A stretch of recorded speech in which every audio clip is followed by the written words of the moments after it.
Along with Kleba and Davis Bertans. Damian Lee with the overplay. D. Lee, a little step around the trailer.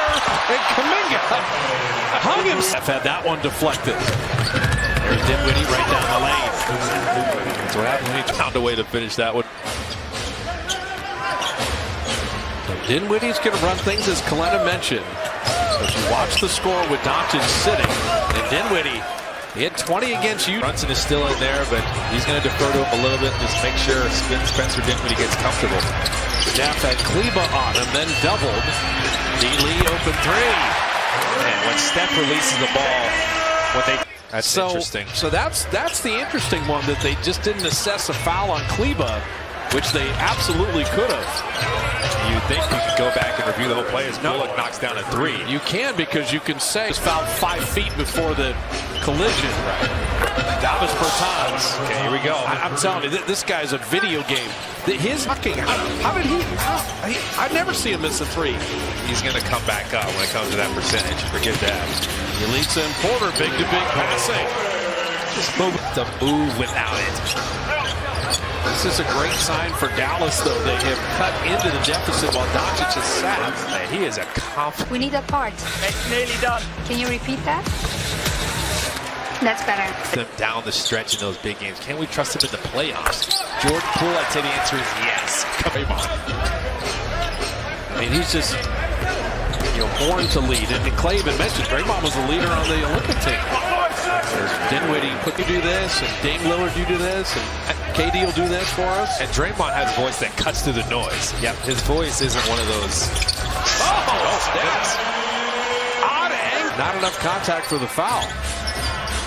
Always incidental versus illegal contact. Steph got around Bullock. And there's Bielitsa that got it home. Off the deficit. They had it down to 8. Doncic doubled. Powell down the lane on the kickout. Finney-Smith for 3. And that's perfectly done by Dallas. They're starting to make the Warriors pay for. I mean, he's probably running back thinking, give me that open look again. Yeah, you'll make most of those. You would think if you're an over 40% three-point shooter, you just don't want to take yourself out of rhythm. Looney fight for that offensive rebound. Wiggins getting it back to put it up and in. Oh, Doncic took the worst of that one. That left arm flailing out for Wiggins. Caught him in the face. Luka kind of collecting everything as he comes into the front court. He's bleeding. They're going to have an infectious disease control timeout to deal with this. Yeah, Scott Foster's walking over there to him. Like, are you okay? Yeah, he's checking all the dental work. That's painful. Here's the offensive rebound. Of course, Looney outworking everybody. Finds Wiggins streaking back in there, that elbow to the chin bone. Yikes. He's yelling. He doesn't like it. It's a foul. You know where you... Is he bleeding? You know where you end up... What Scott is saying is if a guy's going up in a normal shooting motion, maybe it catches you in the chops. The question is if you extend that arm out, then it is an offensive foul. There was nothing egregious there. I love the way this game's been called. Well, the veteran crew chiefs, there's going to be some bump and grind. And it's just better basketball that way. Bump and grind? It's always been. Well, because you can end up having, you could call a foul in every play.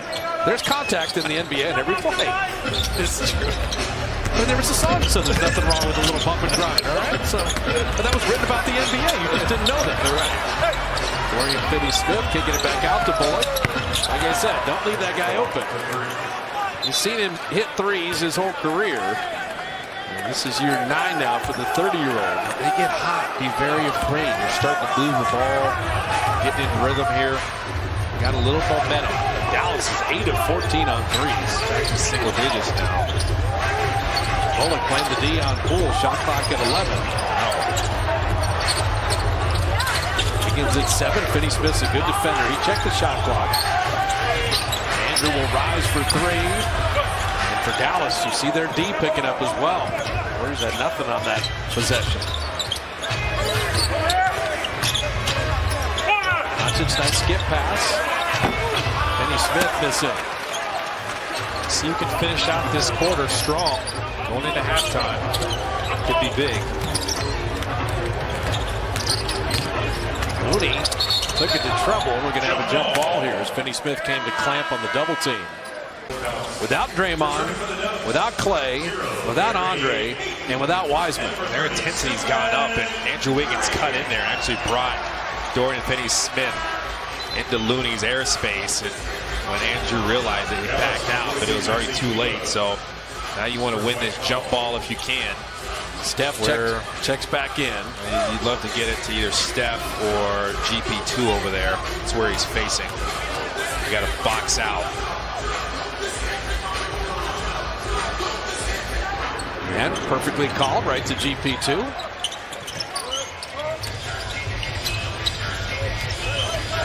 Doncic moved his feet nicely. Payton head of the key three is not normally his spot. He likes the corner, so Dallas is yielding the shots that they want right now. That's why Dorian Finney-Smith was helping off of him. Bullock on fire in there with a good closeout by Steph. So this is it, 3.5, and that push to halftime. Which team kind of garners the momentum here? Dallas has made this effort to get back into it. Steph off back iron. That's the right shot, though. Bullock was all over him. He knows he used his quickness to get around him. Doncic gets Looney on a switch. And Doncic breaking the paint and putting it up and in. It's just a top cover for Looney. Talked about his understanding of angles, his counter moves, enough speed, enough to get by him there. You see the game has slowed down, half court to half court. That's where Dallas has had the edge. Steph, tough floater, but not tough for him. Go back.